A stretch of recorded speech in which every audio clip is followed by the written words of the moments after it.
하겠습니다. 아멘. 심판을 쌓는 자들이라는 제목으로 이 시간 말씀을 전하도록 하겠습니다. 이틀 전인가 3일 전인가 제가 신문을 이렇게 펼치다 보니 거기서 좀, 좀 안타까운 이런 뉴스를 보게 되었습니다. 어떤 뉴스를 보게 됐는가 하면은 한 목회자가 중범죄를 저질러 가지고 이렇게 잡힌 그러한 기사글을 보게 되었습니다. 그 기사글을 읽기 전에는 그냥 단지 딱 제목을 봐서 이 기사글 그냥 좀 악의적인 의도로 이렇게 썼기를 바랬고, 아니면은 만약 이 기사글이 뭐 사실이라고 하면은 거기서 등장하는 그 목회자가 정상적인 목회자가 아니기를 좀 바랬습니다. 그런데 막상 그 기사글을 읽어보다 보니까는 그냥 그런 상황이 아니라 어떤 목회자가 이렇게 사역을 하면서 좀 중범죄를 저지른 것을 이렇게 보게 되었습니다. 보면서 참 안타까운 생각이 들었어요. 근데 무엇보다도 더 안타까운 생각이 드는 것은 이렇게 목회자가 중범죄를 저지르다 보니까는 끝내는 세상 사람들로부터 온갖 비난을 받게 되는 댓글까지 이렇게 보게 되었습니다.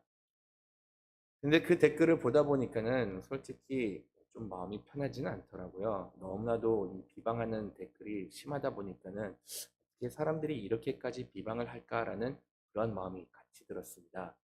물론 잘못한 사람을 이렇게 옹호하고자 하는 것은 아닙니다. 그런데도 불구하고 이렇게 그들이 댓글을 다는 것을 보니까는 조금 수위가 넘는 것들이 많이 있었던 것을 보게 됩니다. 그러면서 문득 생각이 들었던 것, 이렇게 비난하는 사람, 물론 이 사람의 잘못은 맞긴 하지만은 과연 이 사람들이 이 사람을 그 신문기사에 나온 사람을 이렇게까지 비방할 수 있는 자격이 있을까라는 생각을 하게 됩니다. 목회자를 욕하는 것부터 시작해가지고 기독교 자체를 욕을 하고 온갖 비난을 쓰게 되는데, 그들은 하는 말 어떻게 목회자가 이러냐라고 이렇게 얘기를 하지만은 저는 다시 다른 한편으로 생각하는 거, 목회자들도 어디까지나 사람이다라는 생각을 같이 하게 되었습니다. 무엇보다도 본인들이 이렇게 비방을 하는 것을 보면은 본인들은 절대로 이러한 죄를 짓지 않을 거라고 호언장담을 하는데, 과연 이들이 그렇게 말을 할 수 있는 자격이 있을까라는 그런 생각을 거듭하게 되었습니다. 우리가 생각하는 것, 우리는 절대로 그런 죄를 범하지 않을 것이다라고 생각을 하기 때문에 상대방의 잘못을 볼 때는 그것을 더욱더 이렇게 부각시키고 비난을 하는 경우가 있는데, 우리는 그 상황에 놓여 보이지 않았기 때문에 솔직히 그 사람을 비방할 수 있는 자격은 전혀 없습니다. 오히려 우리가 알아야 될 것, 우리도 부족한 부분이 있기 때문에 내가 호언장담하면서 이러한 죄를 범하지 않을 거라고 이렇게 말을 하지만은 솔직히 그렇게 장담할 수 있는 사람은 아무도 없다라고 오늘 말씀은 또다시 가르쳐주고 있습니다. 예수님께서는 이런 사람들을 보면서 어떻게 표현을 하고 있었을까요? 이렇게 비난하는 사람, 그런 사람들은 교만한 사람들이자 이렇게 위선자라고 이렇게 말씀을 해주고 계십니다. 말씀을 시작하는 것을 보시면은 예수님께서 또다시 화 있을 진저라고 이렇게 시작을 하면서 이 바리새인들이 벌어들이는 화, 이들이 겪게 되어야 되는 그러한 심판이 어떤 것인가를 다시금 이야기를 해주고 있습니다. 이 종교 지도자들, 이들이 화를 자초하는 이유는 다름이 아니라 그들이 이렇게 말로는 남들을 비방하면서 자신들의 거룩함을 드러내기 때문에 그들에게 화가 있을 것이다 라고 이렇게 말씀을 하셨습니다. 종교 지도자들은 겉으로는 선한 척을 하고 겉으로는 거룩한 척을 합니다. 특히 이들이 하였던 것은 선조들의 무덤을 세워주고 비석을 세워주는 행위를 하면서 자신들은 절대로 이러한 선조들을 죽였던 그러한 위선자들처럼 행동을 하지 않을 것이다. 만약 자신들이 이 선지자의 시대에 살았다라고 하면은 우리는 그 선지자의 말을 들었을 것이고 그들을 순종하면서 그들을 이렇게 매장시키지는 않았을 것이다라고 이렇게 이야기를 하였습니다. 특히 이런 일들을 했을 때 그들은 이렇게 무덤도 세우고 묘비도 세우면서 이런 이야기를 했던 것이었죠. 이런 묘비를 세우는 것은 그냥 유대 당시에 있었던 하나의 그냥 전통 중의 하나였습니다. 자신들이 존경하는 선조들이 있으면은 랍비들이든지 아니면 선지자들이 있으면은 그 선지자들을 동경하는 마음으로 섬긴다는 마음으로 이렇게 무덤 비석을 세웠던 것이었죠. 그다음에 관리를 해줬던 것입니다. 근데 이들은 이렇게 관리를 해주고 그냥 그들의 말로는 우리는 그들과는 다르다라고 이렇게 하면서 본인들을 구분을 시켰던 것이었죠. 예수님께서는 이들의 행위를 보면서 하시는 말씀, 너희들도 이들과는 다르지 않는다. 너희들도 정작 이렇게 무덤을 관리하고 너희들은 절대로 그런 죄를 범하지 않는다라고 하지만은 정작 너희들이 그들의 입장에 처해져 있으면은 그들보다 더 많은 악행을 할 것이고 그들이 끝내지 않은 죄악을 너희들이 마무리 지을 것이다라고 이렇게까지 말씀을 하십니다. 그러시면서 하시는 말씀, 오히려 너희들이 하는 말은 너희들이 그들의 자녀들이 아니냐라고 이렇게 말하고 너희들이 그 가문의 죄인들이 아니냐라고 이렇게 말씀을 하십니다. 죄라는 것은 물론 그대로 막 넘어가고 그러진 않습니다. 그 사람이 범한 죄는 그 사람한테서 끝나기 때문에 죄에 대해서 뭐 대를 물리면서 갚으라고 하는 것, 그것은 뭐 그때 예전에는 죄에 대해서 이렇게 회개를 할 필요가 있었지만은 그런 전반적으로 봤을 때 그 사람 안에서 죄가 끝나기 때문에 뭐 그 자녀라고 해가지고 무조건 죄인이라고 말을 할 수가 없습니다. 근데 예수님께서 이렇게 말씀을 하신 것은 그냥 우리가 가지고 있었던 근본적인 그러한 우리가 누군가를 다시금 깨우치기 위해서 이렇게 말씀을 하신 겁니다. 종교 지도자들은 자신들은 그런 사람들과 구별됐다. 특히 자기들은 종교 지도자들이니까는 거룩하고 우리가 다른 사람이다라고 이렇게 이야기를 하고 있지만은 정작 예수님께서 말씀하신 것, 너희들이 선조가 그랬다고 하면 너희들도 그 가문이다. 그 죄를 범한 그 집안이다라고 이렇게 말씀하십니다. 이것은 우리가 어떻게 받아들일 수가 있는가 하면은 우리의 직분에 따라서 우리의 거룩함이 드러나는 것은 아닙니다. 내가 교회 목사라고 해가지고 내가 뭐 집사라고 해가지고 장로라고 해가지고 보다 다른 사람보다 더 거룩하다라고 이렇게 말을 할 수가 없다는 것이죠. 우리가 분명히 알아야 될 것, 우리는 목사이자 뭐 장로이자 집사이자 그 이전에 사람입니다. 사람이기 이전에 우리 모두 다 죄인이라는 사실을 잊어서는 안 된다는 겁니다.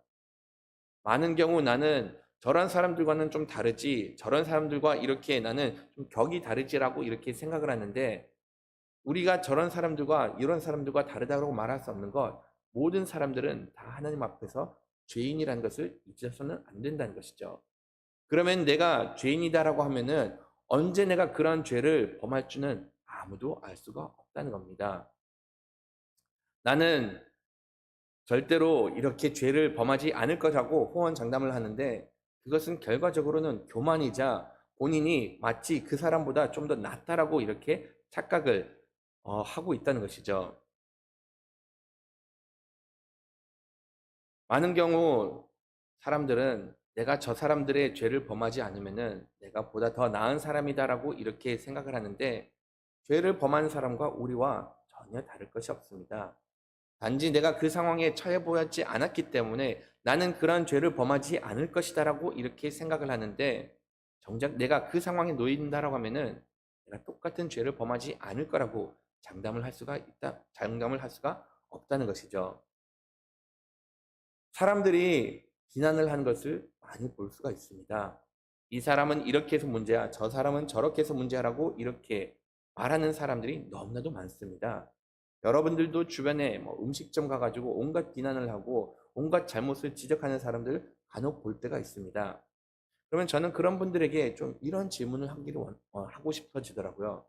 그러면 당신이 그 자리에 있었을 때 그것보다 더 잘 할 수가 있는지를 한번 물어보고 싶었습니다.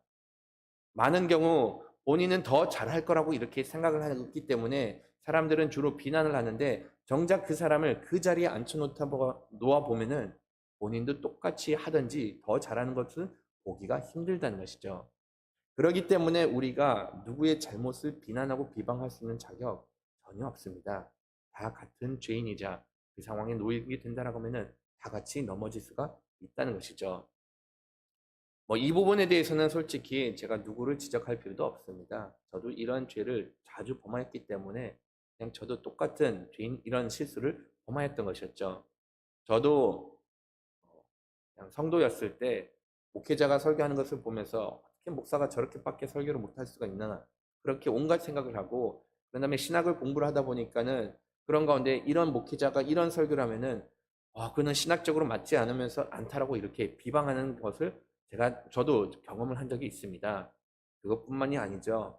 만약 목회자가 어떤 잘못을 하든지 바람직하지 못한 행동을 한다 보면은 어떻게 목사가 저렇게 위선된 행동을 하느냐라고 이렇게 속으로 생각했던 적이 너무나도 많았습니다. 근데 이런 생각이 얼만큼 잘못됐는지 그렇게 깨닫는 데는 오래 걸리진 않았습니다. 저도 그 상황에 놓이다 보니까는 똑같은 실수를 범하였고, 나 역시 마찬가지로 그 유혹에 무조건 그 유혹을 벗어난다라고 이렇게 말할 수가 없었던 것이었죠. 동시에 생각되는 거, 제가 비방했던 그런 모든 목회자들을 보면은 그들 역시 한때는 하나님을 뜨겁게 믿었고, 그들 역시 어떻게 보면 그들은 저보다 더 기도를 많이 했고 말씀도 더 많이 알았으면 알았지 나보다 못한 것이 하나도 없었던 것이었죠. 그런데도 불구하고 유혹에 계속 노출되다 보니 시간이 지나다 보니 이렇게 연약한 부분을 보이는 것들도 있었던 것을 인정을 하게 되었던 것이었죠. 만약 내가 시간이 지나면서 그렇게 변질되지 않는다라고 이렇게 말을 한다라고 하면은 그것은 교만입니다. 저 역시 마찬가지로 사역을 하면서 언제 변질될 수 있을까 항상 두려움에 떨고 있고, 변질되지 않으려고, 내가 정말로 그런 죄를 범하지 않으려고 그냥 겸손하게 하나님 앞에 무릎 꿇고 기도하는 그 일밖에 없다라는 것을 깨닫게 된다는 것이죠.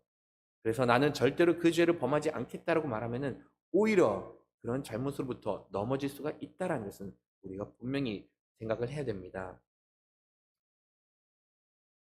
사람으로서는, 같은 죄인으로서는 죄인에 대해서 손가락질할 수 있는 자격이 전혀 없습니다. 그런데도 불구하고 이 종교 지도자들은 자신들은 마치 이런 선주들처럼 선지자들을 죽이지 않으니까는 본인들은 조금 더 낫다라고 이렇게 생각을 했던 겁니다. 근데 거기에 대해서 예수님께서는 아예 맹비난을 하셨죠. 너희들은 독사의 자식들이다라고 이렇게 말씀을 하시고, 그 다음에 너희들은 죄로부터 절대로 벗어나지 못한다라고 이렇게 저주까지 퍼부으셨습니다. 이렇게 보면 예수님 또한 이들에 대해서 비난을 하셨고 이들에 대해서 이렇게 욕설을 퍼부으신 겁니다. 그러면은 우리가 생각할 수 있는 것, 아니 예수님께서 어떻게 이렇게 거친 말씀을 하실 수가 있을까? 어떻게 이렇게 저주까지 퍼부을 수가 있을까라고 생각을 하게 됩니다. 그럼 예수님 또한 이렇게 이들에 대해서 험담하신 것이 아닌가라고 생각을 할 수가 있는데, 이 바리새인들과 근본적인 차이는 어디에 있었을까요? 바리새인들은 그 당사자들에게 말한 것은 아닙니다. 당사자가 없는 상황에서, 죽은 상황에서 그들은 자신들의 거룩함을 이렇게 이야기를 했는데, 예수님께서는 지금 이것을 제3자에게 말한 것이 아니라 당사자들이 있는 앞에서 당신들의 문제는 이것이다라고 이렇게 참된 말을 하신 겁니다. 예수님께서 이들에 대해서 질책하는 것, 그것은 근본적으로 다릅니다. 우선은 그냥 그 당사자들에게 직접 말을 하신 것이죠.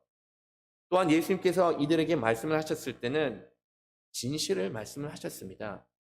단지 본인의 그냥 주관적인 그런 생각을 말씀하신 것이 아니라 이들이 정말로 잘못된 행위에 근거해서, 말씀에 근거해서 그냥 객관적으로 이들은 이런 죄를 범하고 있다라고 진실되게 이들에게 이야기를 하였던 것이었죠.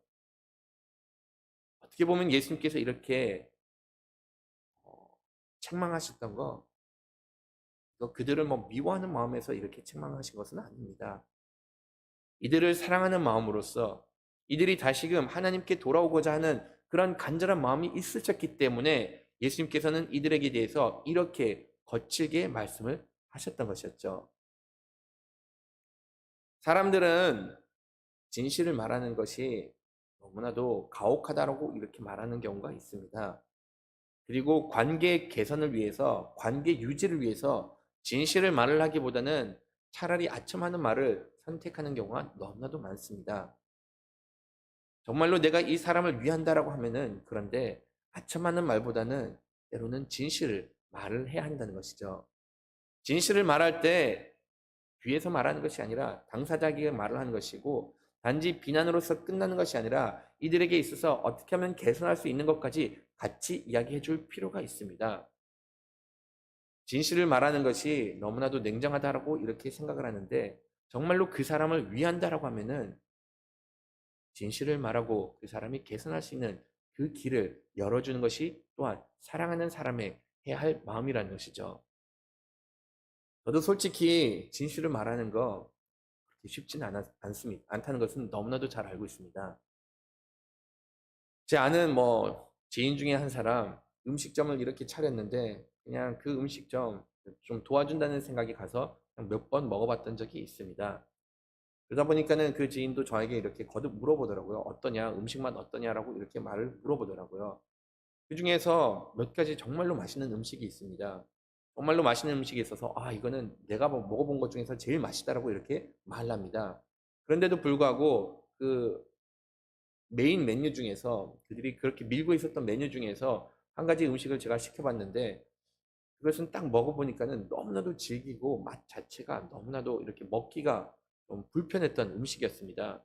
그러면서 그 지인은 저에게 그냥 물어보더라고요. 그 음식도 시켰는데 그건 어떠냐라고 이렇게 말했는데 물론 좀 조심스럽게 말은 하였죠. 근데 그냥 있는 그대로 말했습니다. 이것은 솔직히 돈 주고 먹기는 너무나도 아까웠던 음식이다. 음식도 너무나도 질겼고 맛도 너무나도 이렇게 좀 셌고 그런 다음에 정작 이게 고기가 들어가야 되는 음식인데 고기는 전혀 보이지 않았다라고 이렇게 말하면서 그 음식 자체는 솔직히 좀 많이 손봐야 된다라고 이렇게 이야기를 하였습니다.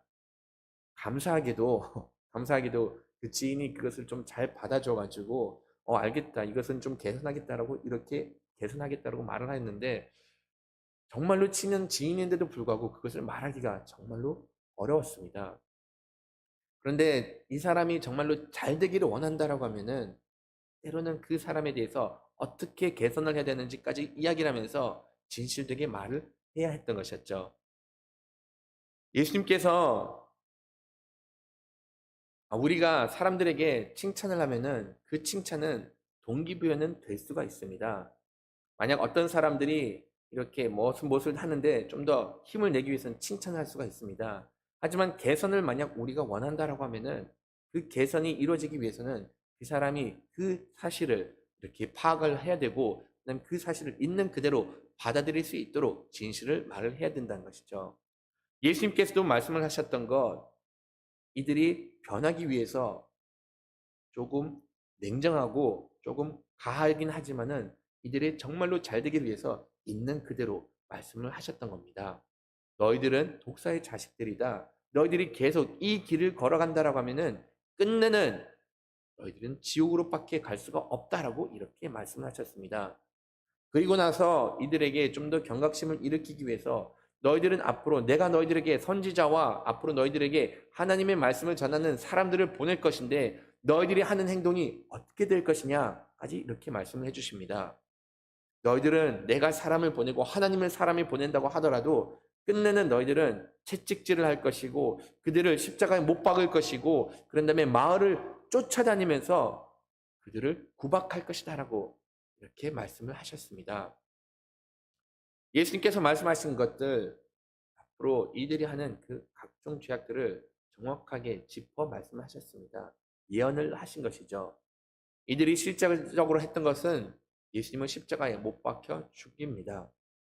그리고 나서 개종되기 이전에 사도 바울은 마을 마을 찾아다니면서 기독교인들을 구박을 했고 그들을 이렇게 잡아서 감옥에다 집어넣습니다.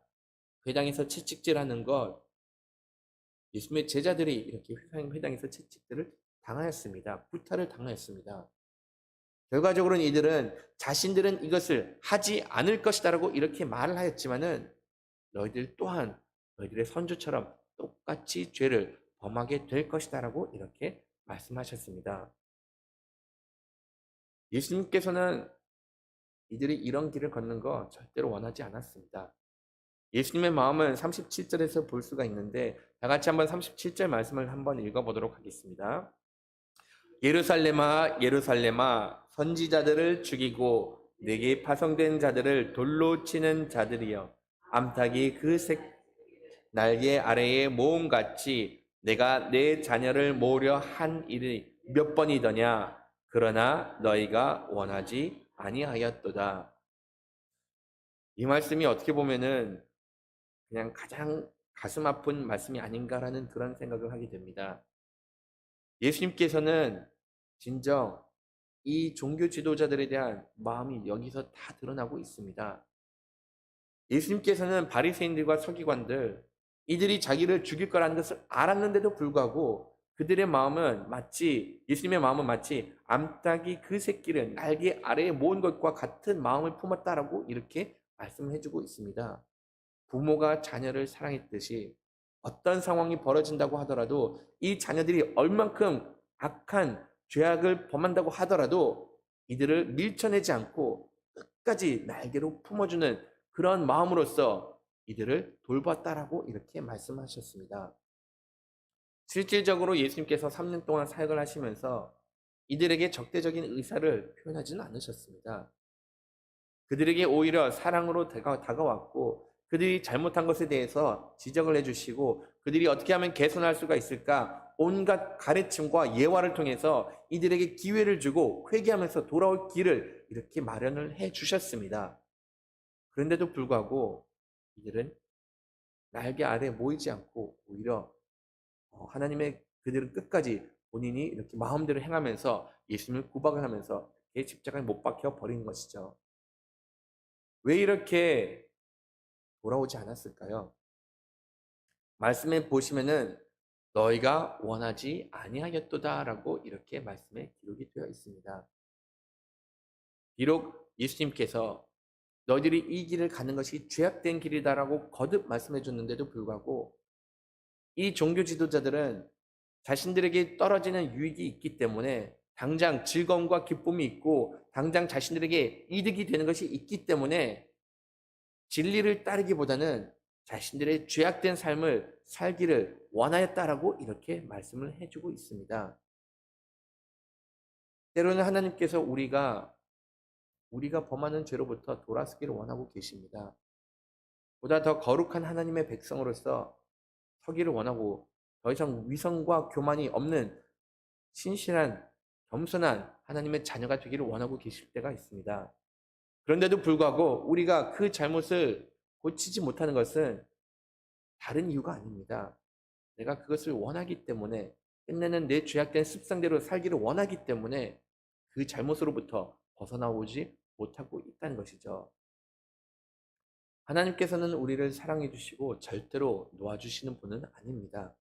하지만 우리가 그 사랑을 끝까지 거부한다라고 하면은 하나님께서는 거기에 대해서는 더 이상 선택의 여지를 주지를 않습니다. 품으로 들어가든지 쫓겨나는 그런 안타까운 현실을 받아들여야 된다라고 이렇게 이야기를 해주고 있습니다. 하나님은 우리가 온전히 하나님으로 앞으로 돌아오기를 원하고 위선이 아닌 겸손과 섬김으로써 하나님 앞에 나오기를 원합니다. 우리가 만약 이러한 것들을 깨닫지 못하고 돌아선다라고 하면은 그 결과는 예수께서 말씀해 주고 계시는데 그 결과는 하나님의 심판밖에 기다리지 않는다라고 이렇게 말씀해 주고 있습니다. 여기 계시는 분들은 하나님께서 말씀해 주시면은 언제든지 돌아올 거라고 저는 믿습니다. 하나님께서 혹시라도 아직까지 내가 내려놓지 못한 부분이 있으면은 거듭 말씀해 주신 것, 그런 잘못된 것 내려놓고 하나님께로 돌아오기를 원하고 계심을 말씀해 주고 있습니다. 다 같이 매일 성경 위에서 두 번째 단락 읽고 마치도록 하겠습니다. 예수님은 어떤 분입니까? 경고만 하신 게 아니라 마음 깊이 탄식하십니다. 암탉이 병아리를 날개 아래 모음같이 하나님도 시대마다 선지자들을 보내어 끊임없이 회개를 요구하시고 반복된 거절에도 구원의 기회를 주셨습니다. 그럼에도 끝까지 돌이키지 않고 추악하고 탐스러운 감도의 소굴이 되어버린 예루살렘에 돌이킬 수 없는 화를 선고하십니다. 인내가 헤아릴 수 없을 만큼 컸듯이 심판 역시 상상할 수 없을 만큼 크고 단호할 것입니다. 하나님의 인내를 죄를 범하는 기회가 아닌 죄를 돌이키는 기회로 삼으십시오. 아멘. 주기도문으로 예배를 마칩니다.